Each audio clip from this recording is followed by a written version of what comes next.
My name's Bobby Coyle. I'm an alcoholic. Through the grace of God, sponsorship in the 12 steps, I have been sober since June 2nd of 1988, and for that I'm grateful. I always add, so are my neighbors. They are very grateful. Actually, I've moved since I got sober, but believe me, they were probably happy to see me move too. But so I have 813. I'd like to thank Jimmy and the committee for inviting me to participate. It's always a privilege to participate. I can tell you towards the end of my drinking, I was never invited anywhere. I was invited to leave. That was it. And sometimes not even invited, just thrown out. So, but chapter 5 is real clear. I'm supposed to share in a general way what my life was like as an active alcoholic, what happened to me, and what my life is like today as an active member of Alcoholics Anonymous. My home group is the Franklintown group of Alcoholics Anonymous. We meet at 2044 Fairmount Avenue in Philadelphia, right across the street from the Eastern State Penitentiary. It's closed. Actually, it's a historical site. It's considered one of the most haunted places in the country. So if you're ever in the neighborhood, please stop by. We'd love to have you. On Wednesday nights at 6:30, we do a speaker meeting. On Saturday afternoon at 5:30, we do a big book meeting. And on Sunday morning at 9:30, we do a step meeting, with the last Sunday of the month being a tradition meeting. So please stop by. I'd love to have you.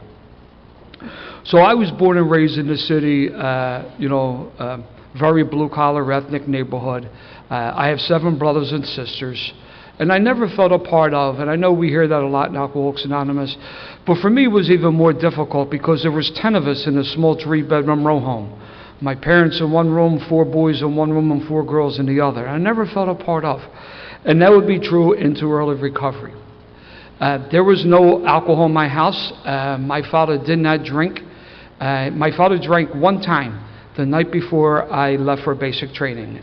He took me out and he ordered 2 beers. He had one and I had one, and I felt very uncomfortable.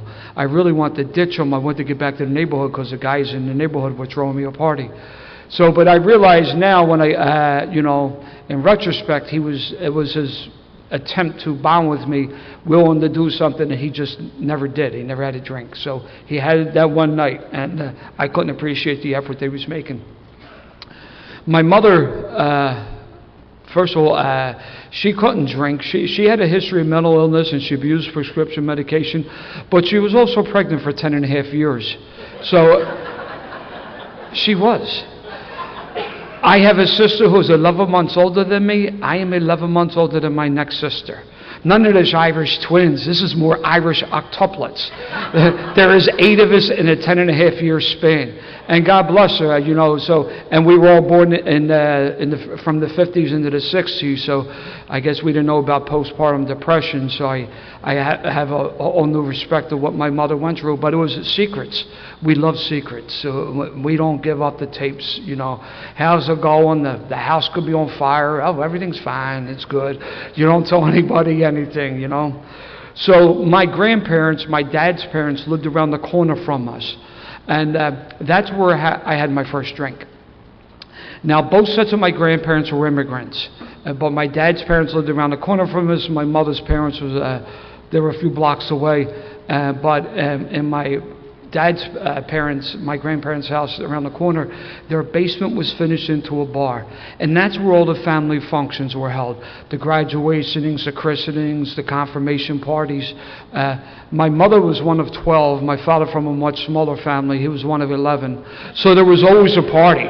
There was always a christening going on, some sort of party. And I was just a kid. I didn't get drunk, but I remember what it was. It was Ballantine beer. And I remember that because Ballantine used to sponsor the Phillies. And I remember going to Connie Mack Stadium with my father, and they had this old scoreboard in right center field, the Ballantine, with their logo, like with the 3 rings. And I was running around the basement bar, polishing off the half-empties, or the half-fulls, it depends on your perception. And I had my uncles look at him, look at Bobby. And, I loved my grandparents. I loved that environment, and I could not wait to get older so I could really partake in the festivities. Now, in retrospect, most of my uncles drank okay. It was we had a couple who hit it hard, and but I could not wait to get old enough so I can get away from the card table so I can go to the bar, the big table with the adults. So with my parents being children of immigrants, they know the only way to make it in this country is by education. So they made a great deal of sacrifices, and my brothers and sisters. So they sent me to a private Jesuit high school. And most of the kids who went to this school were from affluent families from the suburbs. Just me and a couple other dirtballs from my neighborhood, we went to this school. And right away, like, we used to walk to this school. This school was in the inner city, up in North Philadelphia, on the corner of 17th and Girard. And a lot of these kids, it was their first introduction to the inner city. So as these kids were getting dropped off by their parents, me and the guys in the neighborhood were inside robbing their lockers. Now, I knew that was wrong. I knew that by the values instilled in me by the nuns as a kid, but the need for me to be accepted by you outweighed anything else. And I compromised values and principles from the very first start. We all had nicknames. You grew up in the neighborhood, everyone has a nickname. And one of my nicknames was Crazy Coil. And I would do things in my gut I was very uncomfortable doing, but I didn't want to disappoint anybody, you know. And we did other things too, like we sold football pools, and if you hit, we wouldn't pay off. But they kept coming back. If you want to buy a particular substance, we would sell you a substitute substance. And they kept coming back. I mean, we went through more oregano than a pizzeria. We thought we were gangsters. We were idiots, but we terrified these kids from the suburbs. God bless us. We were just idiots. And So when I was at the prep, I didn't distinguish myself, but I didn't do badly either. You know, I'm not making the dean's list, but I'm not failing out. I'm just doing a bare minimum effort to keep the heat off my back, you know. And mediocrity was my goal, and that was something I was okay with, you know. So my junior year at the prep, again, at the court, it sits in 17th and Girard. The subway's 3 blocks away, so at the end of the day, the kids from the suburbs would have to take public transportation to go home. So they would wait for the trolley car to come pick them up, just to drive 3 blocks, take them to the subway. They were afraid to walk those 3 blocks. Well, 2 blocks away, there was a bar called the Ebony Showcase Lounge. And when I was a junior at the prep, I was a regular at the Ebony. Now, I went there for a couple of different reasons. You know, they had cold beer, they had dancers. But a lot of times we went to the Ebony to show how tough we were to the kids from the suburbs. I'm not a tough guy, I never was. But I was like a legend in my own mind. Now you got to picture this. I'm 16, 17, I look like I'm 12. As you can tell by the establishment, the Ebony Showcase Lounge, I'm not from the neighborhood. They knew we went to school down the street, but they figured if we were crazy enough to go in the bar, they were crazy enough to serve us. And I would sit in that bar and drink that little 7-ounce Miller Nip and, you know, be terrified. You know, it was just nuts. So when it came time to graduate, I really had no desire to further my education, and I knew that would cause some problems at home. Actually, would probably create some hell, and I love creating hell. I don't like to catch the repercussions of that. And my options are limited. I'm 17. What do I do? No money, no skills. Not that I don't want to talk politics, but I just want to set the scene. It's the 70s. Jimmy Carter is the president. Vietnam had just ended a couple years before. The military was not popular. Guys were still in Canada, and I didn't know what to do, so I decided I would enlist in the service because I needed to get out of Dodge. And that's what I did. I went through a lot of training, and then I went overseas, and that's when my drinking really took off. I never messed around with other substances. Even though I sold oregano, I never even smoked a joint. I mean, there were a lot of guys from the neighborhood who got drafted and got whacked on certain things overseas, and I actually had a fear of other substances. I would never mess around with that. But I drank, and I don't want to give you the impression I was an alcoholic in high school. I drank on the weekends. And the only reason I didn't drink during the week, because I wasn't allowed out on a school night. That's the God's honest truth. But on Fridays and Saturdays, I was ripping and roaring. You know, so I went overseas, and my drinking really took off. Now, when I was on duty, I was squared away. When I was off duty, I was getting loaded. And I was overseas about 3 or 4 months, and several of my friends, there was a group of 4 of us, 3 of my friends were killed. And it was a terrible situation. It was a training accident, but it was a terrible situation. And I just used that as an excuse to crawl in a bottle. And I didn't know how to handle this. And people would ask me, and there was help available to me. I used to say, well, no one cared. That's not true. There was help available. I just kept people at arm's length, and I just drank and numbed the pain. And my enlistment was up. I came home. I wound up taking a couple civil service exams, and I enrolled in school. I went to St. Joe's, you know. And the same thing, I mean, it's a small school now, but it was smaller then. I don't think we had more than 3,000 kids, 15, 20 kids in a classroom. And the same thing at the college that I did at the prep. I'm not making the dean's list, but I'm not failing out either, just giving the bare minimum effort required to get by. And it was the end of the spring semester of my freshman year. A kid from the neighborhood called me up. He said, Bobby, the Phillies are playing tomorrow. One of those businessman specials, you know, one of those midweek, mid-afternoon games. He said, you want to go? I said, sure. Because no one would miss me in the classroom. I'm not an active participant. And the Phillies had since moved, so they're playing at the Vet down in South Philadelphia. And it was May, and it was an unusually warm day. And the sun's beating down on me. And I'm at the top of the 700 level drinking with these 4 other guys. And I said, you know what? I said, I'm going to run down the field and meet one of the players. And they kind of shrugged me off because another nickname I had was like Bullshit Bob. I used to tell people, I'm going to do this, I'm going to do this, I did that. I didn't do nothing. I talked to you, I should have started off Once Upon a Time. I lied about everything. I swear to God, I lied about my ethnic heritage. Now you take a look at me. I'm as Irish as Paddy's pig, right? You can't deny that. So we had several social clubs in the neighborhood, and one of them was and most social clubs are really just nothing but speakeasies, right? So it was a Ukrainian American, the Yuki Club. So one day I'm in there drinking. I don't know why. I felt compelled to tell the bartender, that my mother was Ukrainian. I don't know why. No one asked. It wasn't a requirement. I said, my mother's Ukrainian. And so I forgot all about it because that's what you do in a blackout. I've been there about a month later. My brother Brian and I are drinking, and we come in and say, oh, here's Bobby the Yuki. My brother, his head snapped. He said, what the hell did you tell this guy? I said, I don't know. I don't think I've ever been here before. I mean, I lied over stupid stuff. I lied when I was better suited to tell the truth. But to be honest, I just had no sense of self. I didn't think you would like me for who I was. I mean, you talk about insecurities and just a lack of self-worth, you know.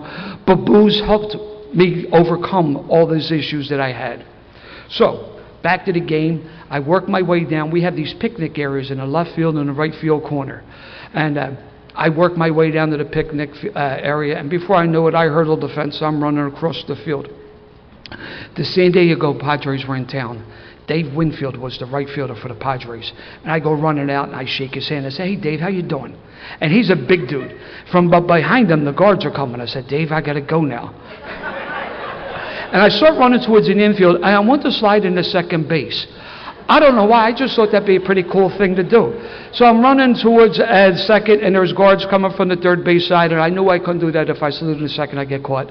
So I start going towards first base, and it's now like a slow trot, like I'm going to give myself up. And I don't know, where's probably as, you know, Ellen and I, the guards are coming, I'm walking, and at the last second, I deked the guy, and I ran out in the outfield. Now I'm running around like a screwball. It seems like 10 minutes, but it's probably closer to 2 or 3, right?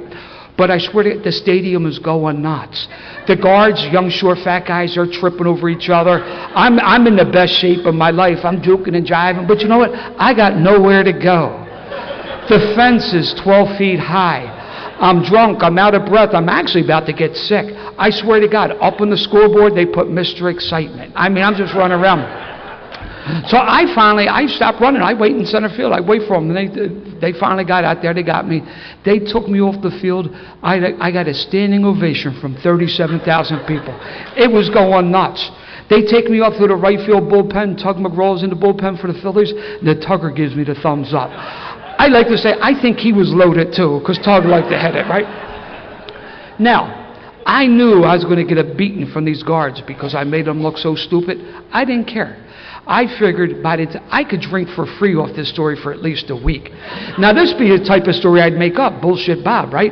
But I had those 4 guys in the neighborhood. I said, I hope they bail me out. But I actually pictured myself coming in the bar, having the shot glasses set up, you know. And just as I was about to get my beating, a Philadelphia police lieutenant showed up. He said, what's the matter with you? He said, are you drunk? Are you high? I said, oh, no, I'm just happy. I just got out from overseas. I'm happy. I'm just happy to be here. He said, well, you better get your happy ass out of the stadium. So not only did he save me from getting a beating, which I appreciated, but 6 weeks later, one of those civil service exams kind of panned out, and I got hired by the Philadelphia Police Department. They were hiring anybody back then, I tell you. Now, I tell that story for a couple of different reasons. First of all, it's the only funny story I got. I wasn't a funny guy. I wasn't an athlete. I wasn't a lover. I was a lying, thieving, stinking, falling down, violent drunk. And if I hung around you, you had something I wanted. I used and abused everybody I came in contact with. I was a creep in all areas of my life. Secondly, it's a true story. Out of those 4 guys, 2 now are now sober in Alcoholics Anonymous, you know. And 3, but I guess even more importantly, I was a blackout drinker. There's a lot of things I just don't remember. I remember when I finally got sober, I spent 6 months in the VA hospital, and the doctor came up to me. He said, "You ever have any blackouts?" I said, "Nope." He said, "Do you know what they are?" I said, "Nope." Once he described them, I said, "All the time." I thought that was, everyone did that. Like, Thursday was payday for the city. I'd wake up Friday morning, I would have like 5 crumpled 1s and 3/4 on the dresser. Like, where did the check go? Where did I park? Who were you? I mean, I just thought that was normal, you know. So it was just nuts. So I graduate and I get put up in North Philly, and that's where I would spend the first part of my career.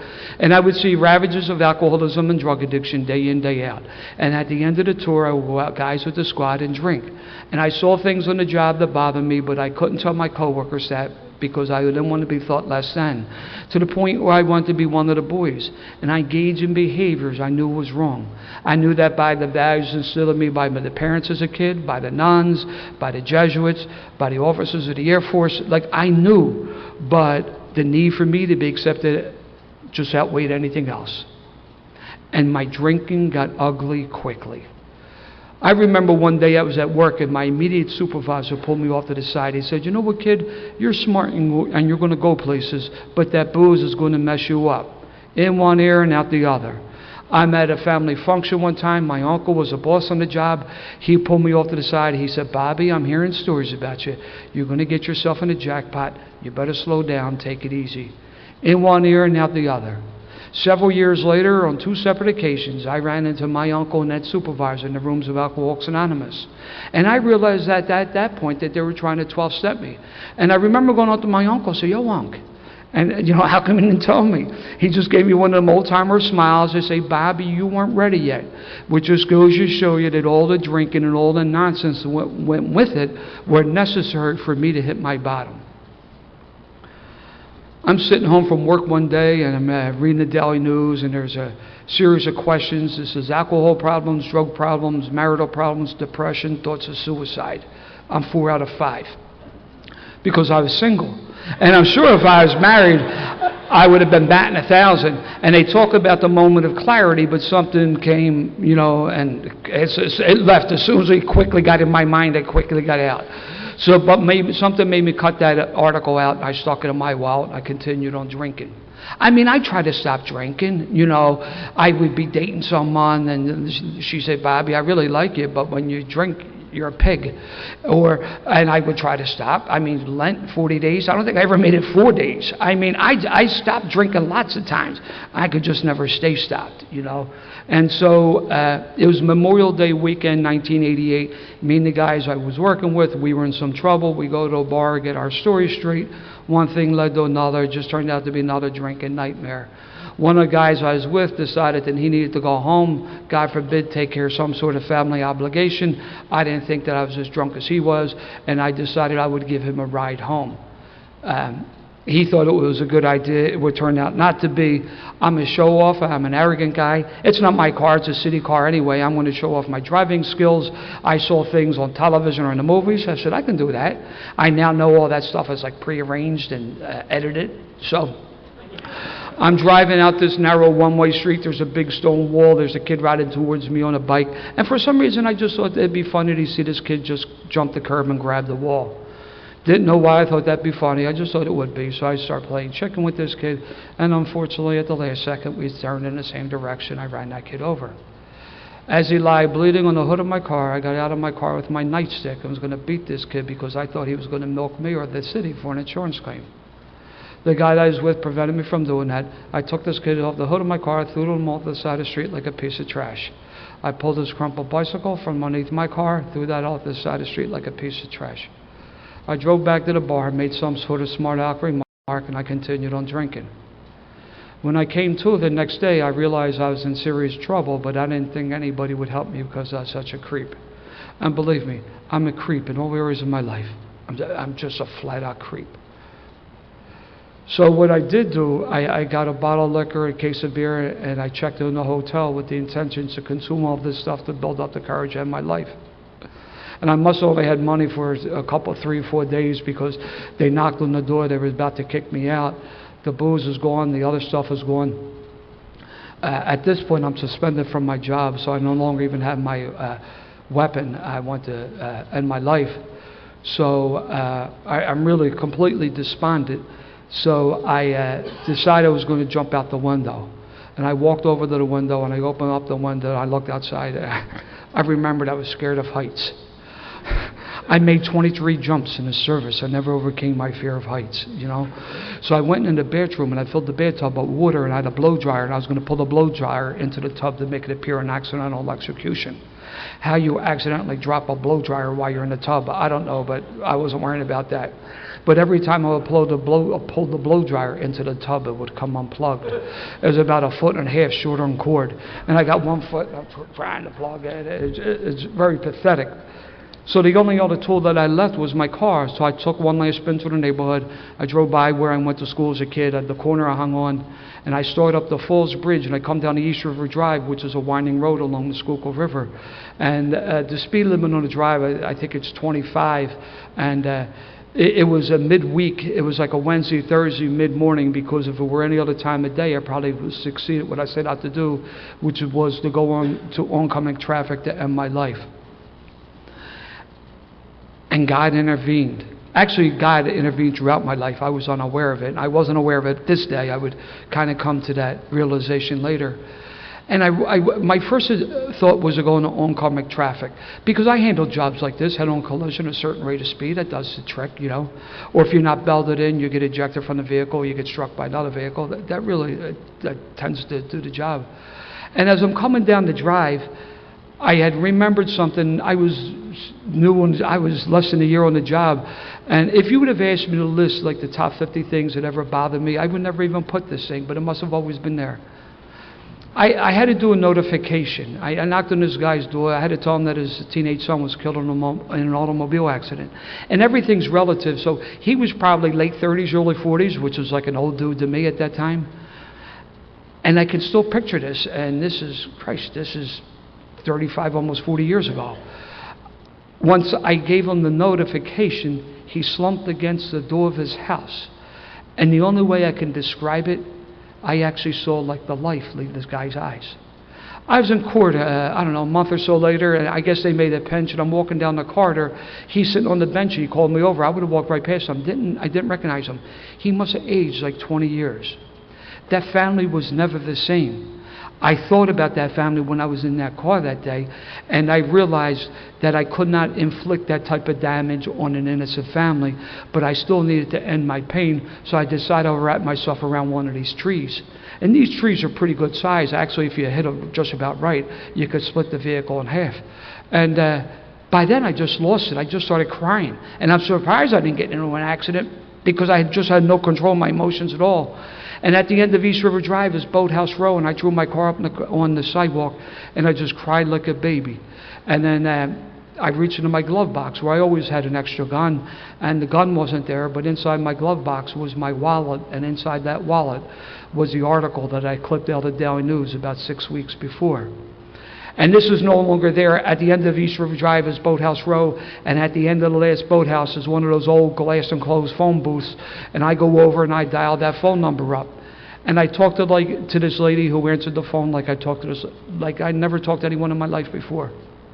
I told her the truth. I just told her everything was going on in my sad, pathetic life. And God bless her, she listened patiently. I'm just going on and on. And when I got done, she said, listen, why don't you drive over to Hahnemann Hospital? They'll talk to you. And that was like a 5-minute drive. Go over to Hahnemann. They admit me to their 10th floor of their psychiatric unit. They keep me there for 3 or 4 days, get me kind of stabilized. From there, I get transferred to the VA hospital out in West Philadelphia. I spent about 6 weeks in their flight deck, and from there, I get transferred to the VA hospital out in Coatesville, where I would spend another 3 or 4 weeks in their flight deck before I got put into the alcohol and drug ward. When I pulled over that day and made that phone call, Alcoholics Anonymous was the furthest thing from my mind. I did not believe I thought my problem was the short use of other substances. I need to back up a moment. It's actually a significant event. When I was 24 years old, I was involved in an incident in which a 15-year-old kid lost his life. And I used that as an excuse to crawl in the bottle, and that's what I did for my next 3 years. I wound up getting sober when I was 27. It took me to a lot of my nevers. My first one was actually drinking on the job. I would never do this. Like, I was squared away. But I wound up getting promoted. I was doing this type of work where I thought I needed to maintain some sort of illusion. And actually, one night when I was drinking on the job, I was impaired to the point where I thought I should do other substances. And I would never do this. I mean, I had a preconceived notion about people who did drugs. But this is where my drinking took me. The use of other substances was very short. It was less than 2 years, 22, 23 months, but that's where my drinking took me, and that brought me to my knees. And out of respect to the fifth tradition, that's why I need to talk about that stuff. But please feel free to use your imagination. Let it run. Most of the stuff I did, I took off you anyway, but it was just pathetic. So I'm at the VA hospital out in Coatesville, and I get out of the flight deck when they put me in the alcohol and drug ward. Like I said, I didn't believe I was an alcoholic. I thought my problem was the short use of other substances. If I left that crap alone, I'd be okay. Maybe I got this mental illness. I heard this from my mother. Maybe I got this stress disorder they talk about. I got this from the job. I got this from the service. Maybe it's the neighborhood I live in. Maybe it's the fact that I'm a mummer. I don't know, but it can't be alcohol because I'm a beer drinker, and you can't be an alcoholic drinking beer. I mean, the only time I drank hard liquor was like on St. Patty's Day or New Year's Day or payday, but I was a beer drinker, and really beer doesn't even count. It's really not alcohol. I was just so nuts. So when I got out of off the flight deck, it's amazing how quickly the arrogance comes back in a guy like me. And it's the first time in 8-9 weeks that there's handles on both sides of the door. So I scout the lay the land out. I wander into the day room, and up in the day room they have the large window shades of the 12 steps and the 12 traditions. And I zip through those steps. I got about half of them done. I see the amends. No, they're screwed. No, that's actually weakness. There'll be no men's in my neighborhood. That's not going to happen. And later that night, 2 men came, and I would later find out that they were part of the treatment facility committee. And the moment that the speaker said something about his background I didn't like, couldn't relate to, I didn't identify with, I would immediately tune him out. I was too busy listening to the messenger and not the message. And at the conclusion of the meeting, I'm looking around and I realized to do something about my drinking was definitely premature. I mean, there's older guys, 30s and 40s. Christ, there may have been someone in their 50s. Oh my God, what am I doing here? These guys had, a lot of them had substance abuse problems, drugs. Oh man, they had employment issues. I didn't have any. I've only had one job in my life. The city of Philadelphia, where I'm still employed. These guys had legal issues. I didn't have any legal issues, probably due to the fact that I had a gold shield in my back pocket.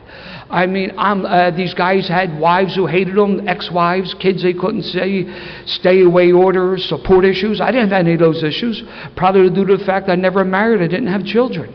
I was looking for the differences and not the similarities. But what bothered me the most, without any question, was at the end of the meeting when everyone got in circle and held hands and said the Lord's Prayer. If this is what your people were about, I definitely didn't want nothing to do with you, because I hated God. And I know they're strong words, but it doesn't even begin to sum up the resentment I had. And there were any number of reasons why I had that resentment, and they were all legitimate.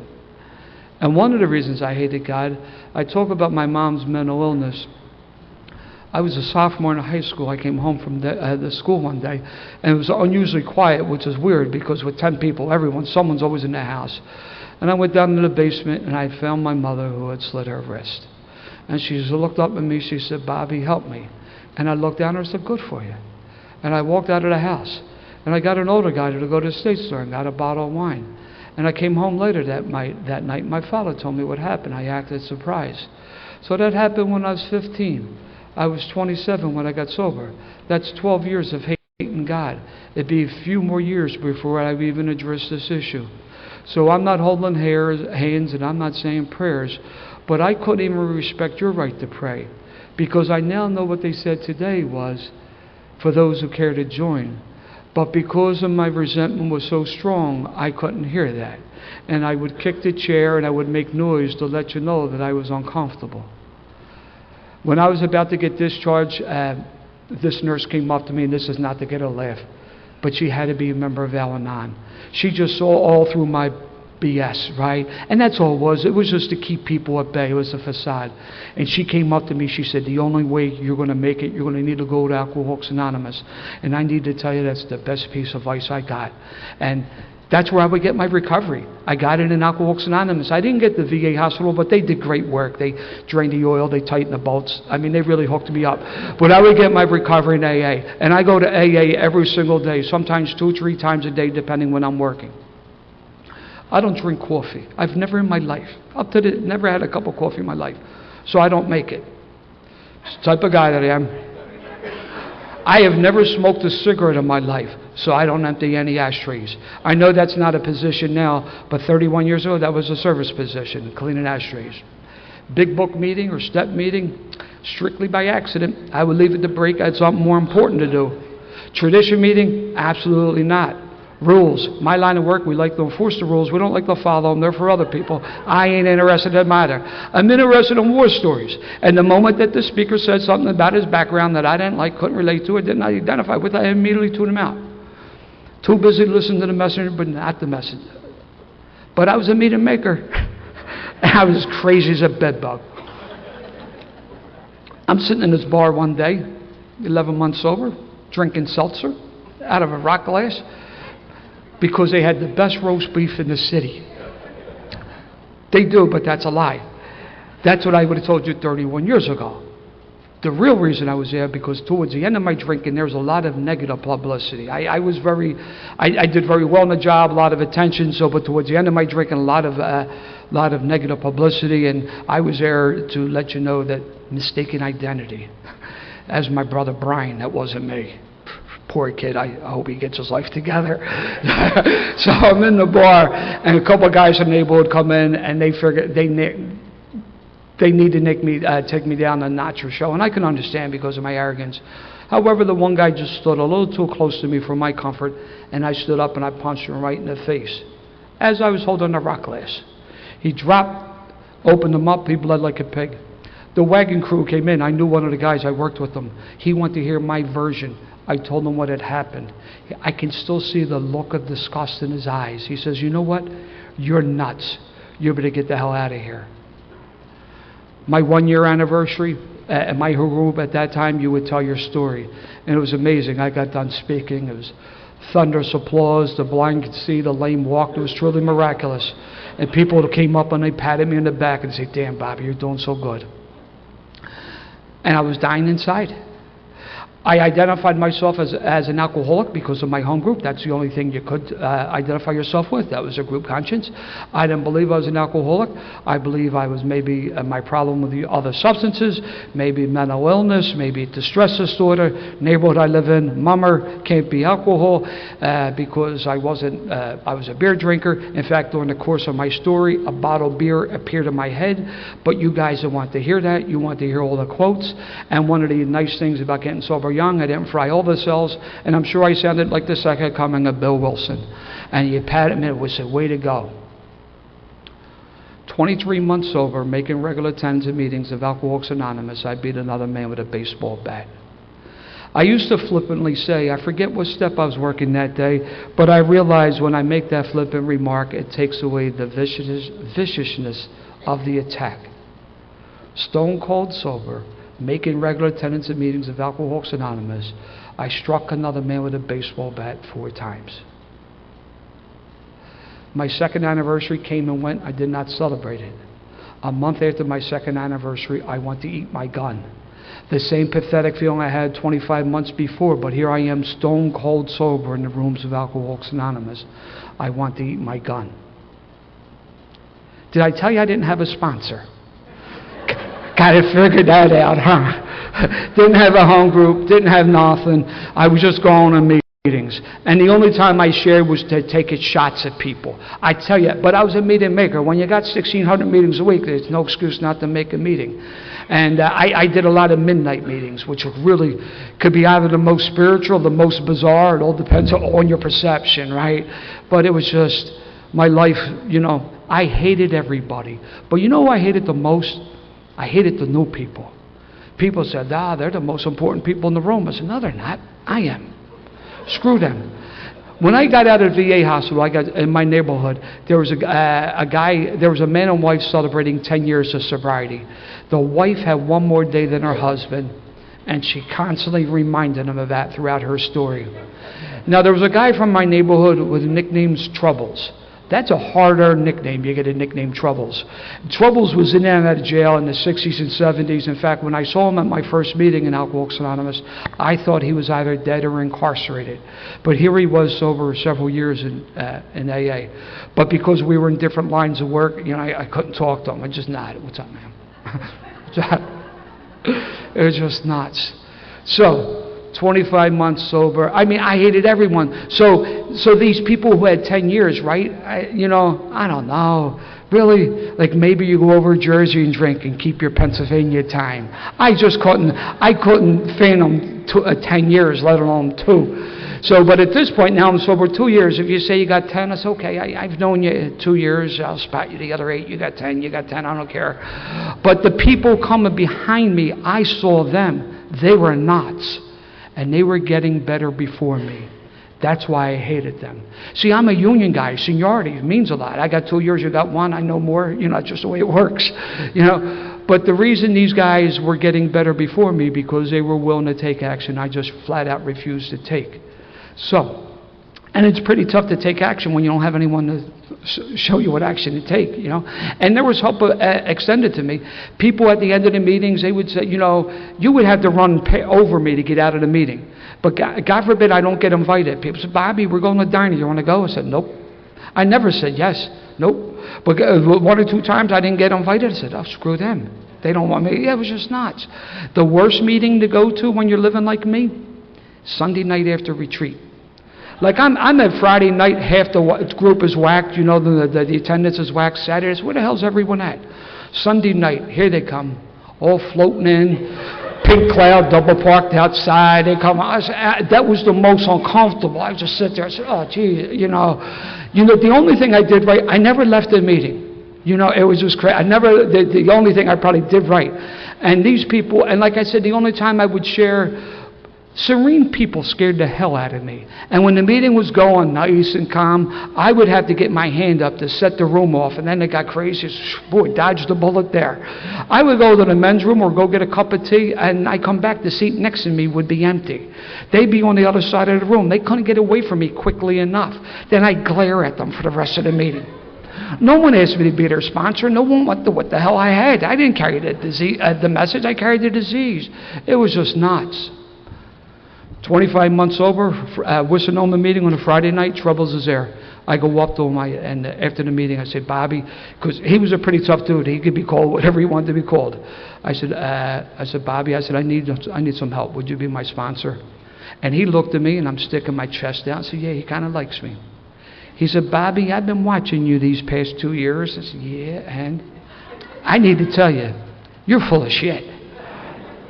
That's not the response I'm looking for.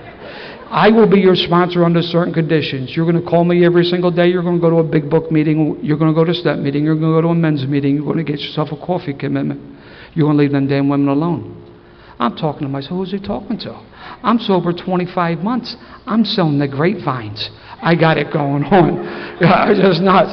But what I did do, I looked him in the eye and said, okay. And he took me back to his... See, my neighborhood got gentrified. The yuppies. You know how they ruin neighborhoods. They come in... abandoned factories they make into loft apartments and things like that. So my neighborhood was a gritty neighborhood, and the yuppies are there, and I'm running circles around the yuppies. He would have none of that, and he kind of used some very colorful language, which I needed because I was an idiot. So he took me back to his house that night. He told me to shut up and listen because I didn't know anything.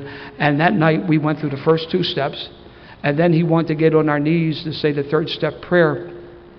And as much as my resentment towards God, and it still exists at that time, there was something that about him that I knew I was safe. Like this was a tough guy, and when he spoke, he didn't use profanity. And even though he had a lot of jailhouse ink, he would wear long sleeve shirts.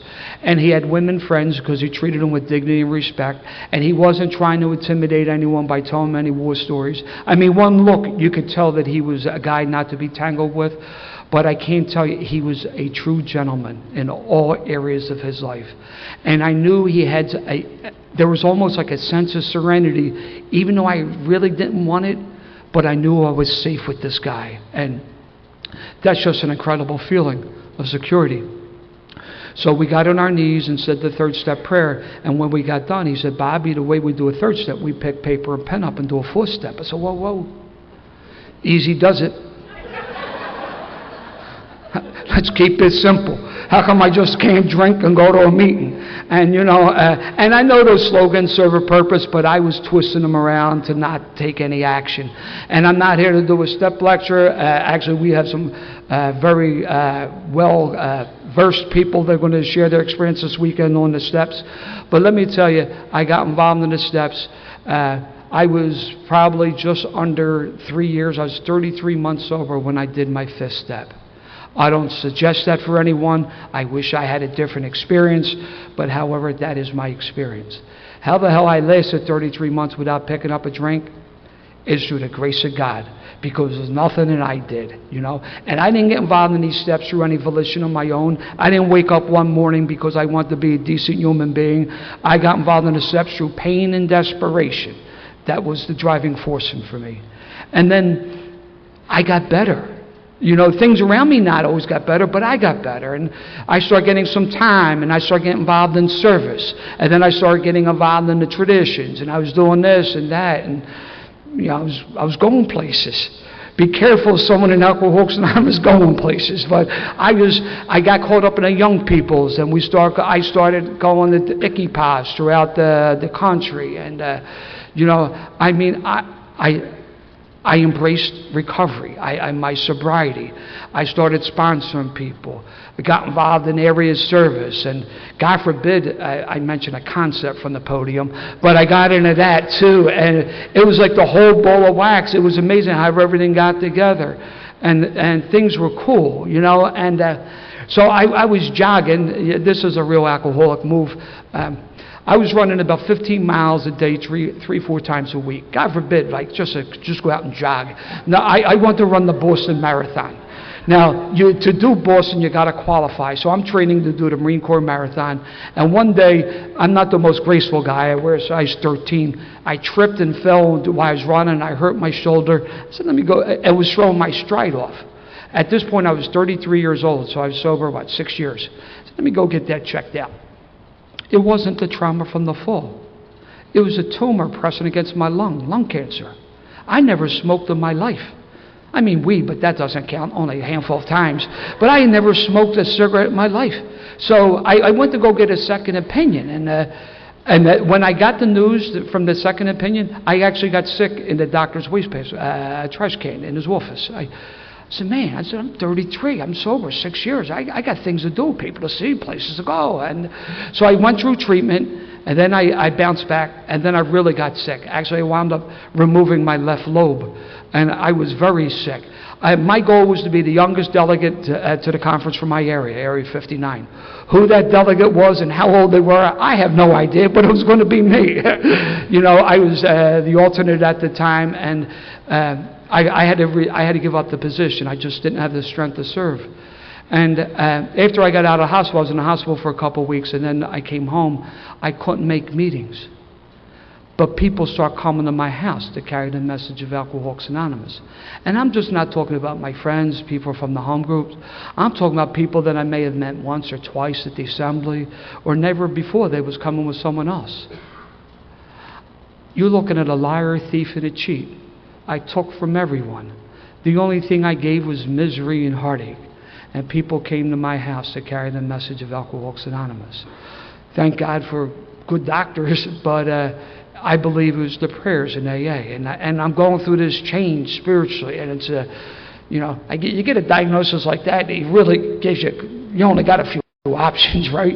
But it was amazing, and life went on, and then I went back to school. I did a lot of things late in life.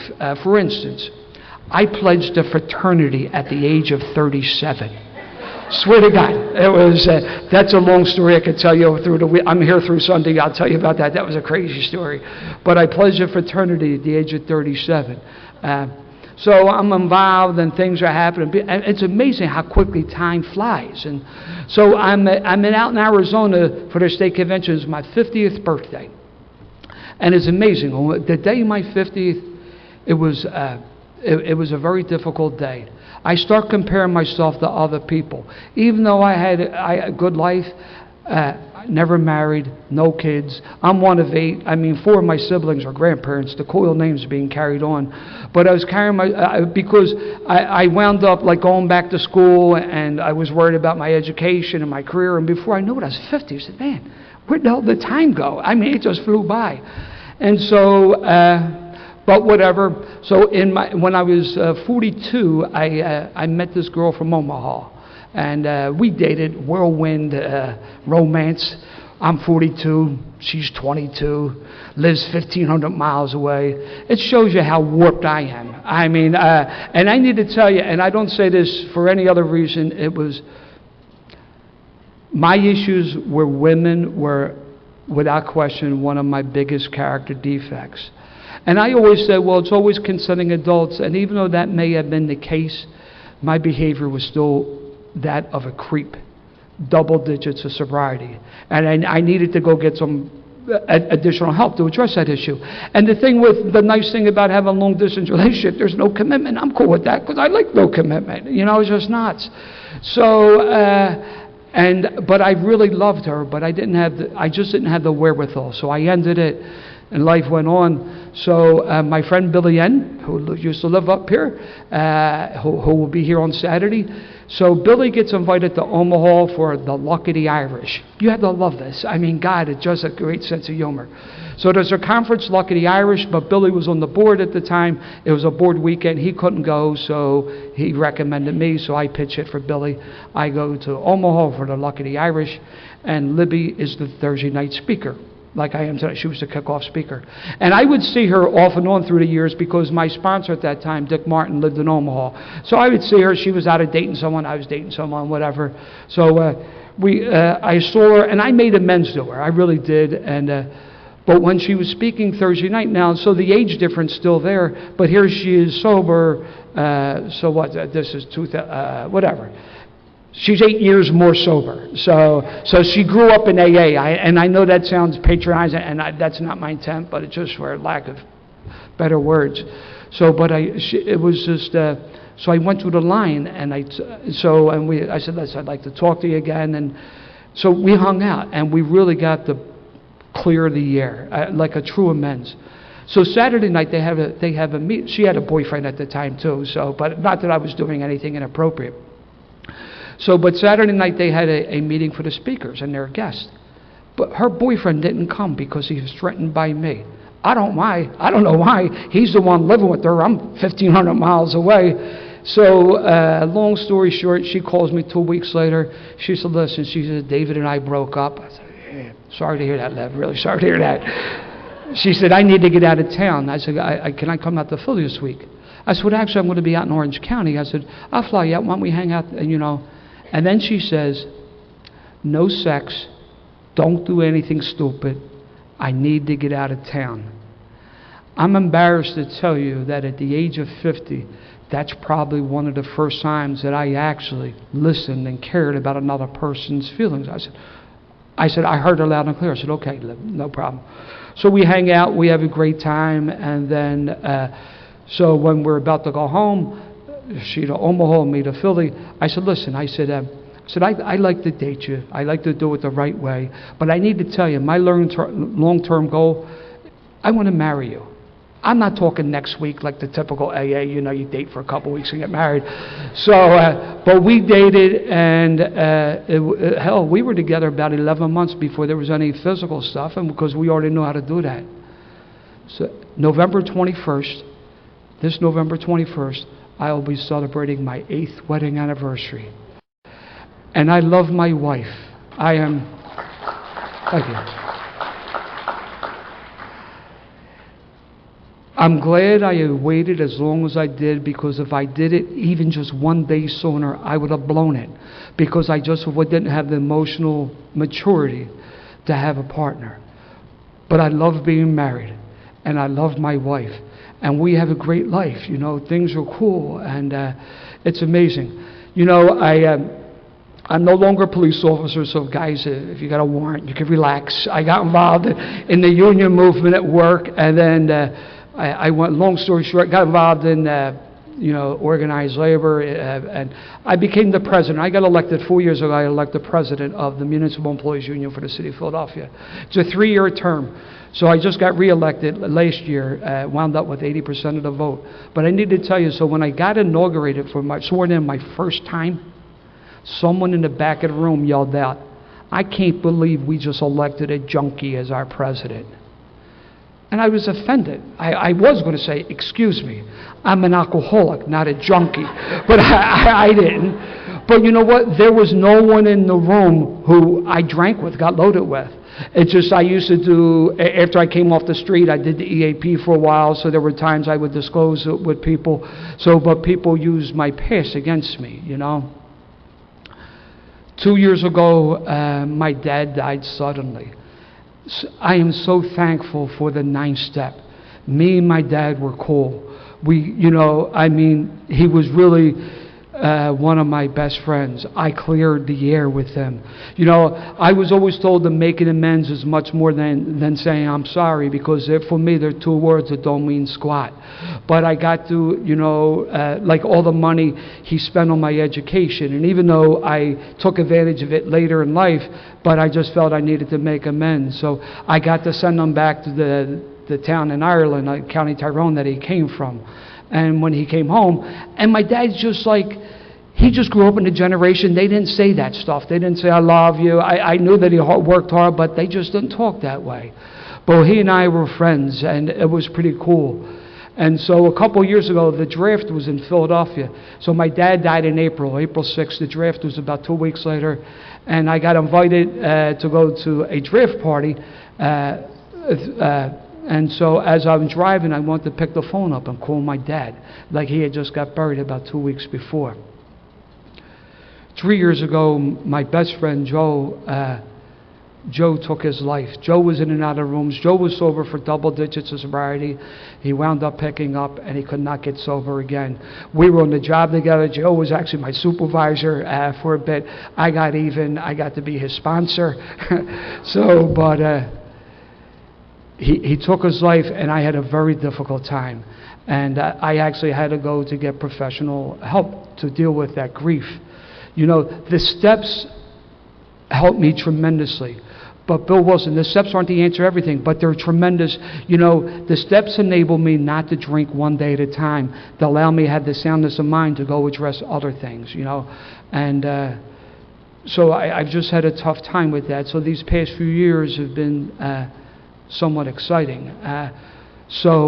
What happened to that kid on the bike? I got to make amends to him. He was not hurt seriously. He was actually the same. He came from a large family too. He was the same age as one of my younger siblings. So I got an opportunity to make amends to him. And the old adage, God takes care of drunks, fools, and children. Well, that day I hit the trifecta. And who knows what would have happened if he was hurt seriously or worse. So he was the same age as one of my younger brothers. What my life is like today, I'm not the guy that I was 31 years ago. I like to think that I'm not the guy that I was 6 years ago. And if I am, shame on me. I make mistakes. Making mistakes doesn't get me loaded. It's justifying those mistakes or defending those mistakes that lead to the arrogance that will lead to the drink. I'm just a regular guy from the neighborhood, and I try to do the right thing a day at a time, and most days I'm okay. Then there are other days I'm an idiot. For instance, and I'm pretty good, meetings, and doing the 10-step, 5-6 times a week, 3 times a week, twice a week. And I say, if I'm not practicing these principles, no one knows but me. That's not true either. Because when I'm not practicing these principles on a daily basis, I operate in nitwit mode. Should you cross my path when I'm in nitwit mode, you too are affected, And it's now I can laugh at myself, but and I think that's a gift. And I think that's my opinion, one of my favorite sounds in an AA room is laughter. And the more dangerous or the scary things you hear in a meeting, I like looking around the room and people nod. I say, man, that's cool. I'm here, It's just a great way of life, Dr. Bob and the Good Old Timers, and that's one of my favorite books right after the big book. Dr. Bob said, when one drunk is anonymous from another drunk, that's a violation of the 11th tradition. All of a sudden we get sober, it's like we join the mafia. Everyone gets a nickname. There's Bucktooth Mary and Red Sweater Jerry and Frank the Fox and Pepsi George and John the Brick and Charlie Guitar, and everyone gets a nickname, everyone in my neighborhood knows I'm a stark, raving lunatic drunk. There's those little telltale signs. They come outside, they catch me, I'm urinating on their car. My girlfriend throws her clothes out the window. Everyone knows I'm a drunk, but God forbid my reputation should be tarnished by finding out I go to Alcoholics Anonymous. The reason I use my full name, because a newcomer doesn't know that I live at 707 Sears Street. I remember telling my sponsor, 12, 15 years sober, I said, I only need several meetings a week. He said, you don't get it, you selfish SOB. You go there, not for you go there for the newcomer, because he doesn't know where you live, And so I make regular attendance meetings. I love going to meetings, I have a pretty solid life, but I always have an hour or so for Alcoholics Anonymous, So if you are new, just a couple, I always say these controversial remarks for the end as I wind down. It's 9:09 for you clock watchers, not quite an hour yet. So if you are new, this is what I suggest. Get a home group. Get a sponsor. The thing with the sponsor, how do you know what sponsor? Well, your sponsor should have done the steps. If he or she has not done the steps, he or she should not sponsor you.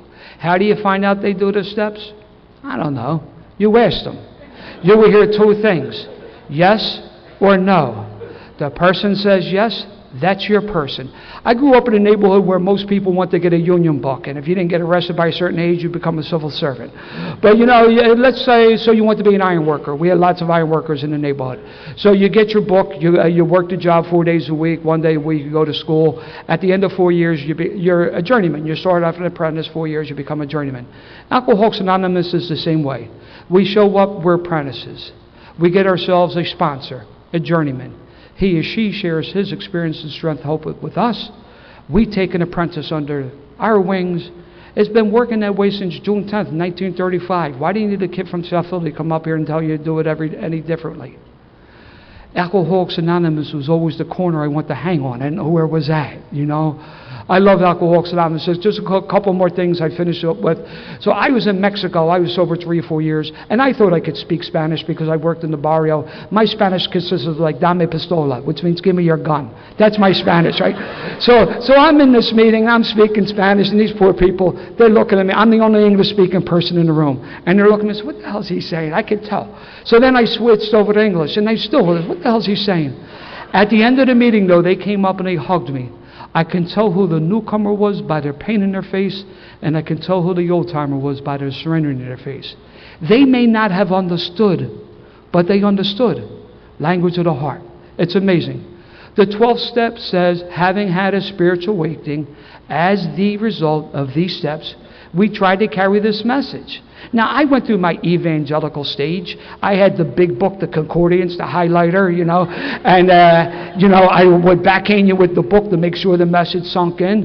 But the truth was, for several years, I used the big book as a weapon. I didn't use it as a tool. I didn't share my experience with hope. I shared my opinion, But I love the big book, and I believe that's where the message of Alcoholics Anonymous is. And I no longer need to have a 30-minute debate with you whether I'm recovered or recovering. And I would, my veins would be stuck. I'm recovering. You're recovered. It was just nuts. I now see people like, I said, man, if it's so good, why are you so angry? If you're not interested, that's cool. I just moved to the next person, I love Alcoholics Anonymous, I really do. I need to tell you that, driving, I was going to say flying. Driving up, the 295 today, I got satellite radio. I very rarely do I get off channel 20. Springsteen, right? I may go to 18 for the Beatles, but I got Springsteen. I'm in Jersey. I'm passing Freehold. I'm going to an AA conference, man. Are you kidding? What a life. So if you were new, I wish you well. I don't wish you luck, because luck ain't got nothing to do with you. I don't want you to think recovery is like today. It's your day to drink. I hear people say, I did the steps, I still got loaded. Unless you got the misprint, unless I got the misprint edition, no, you didn't. You did something wrong. Nowhere does it say go out and buy a 40. It doesn't say that. What my book tells me, I have a daily reprieve. It's contingent on my spiritual maintenance. I'm not drunk proof. Just like I couldn't stay sober on yesterday's sobriety, and I couldn't stay drunk on yesterday's load. Sooner or later, I came to. I got a daily reprieve. I am thankful, very thankful. I'm sober. I got a life beyond my wildest dreams. And I'd like to thank you guys for giving it to me. Jimmy, thank you very much. Thank you for the committee. That this is a great thing you got going on. And how about that? 913 on the button. Thank you.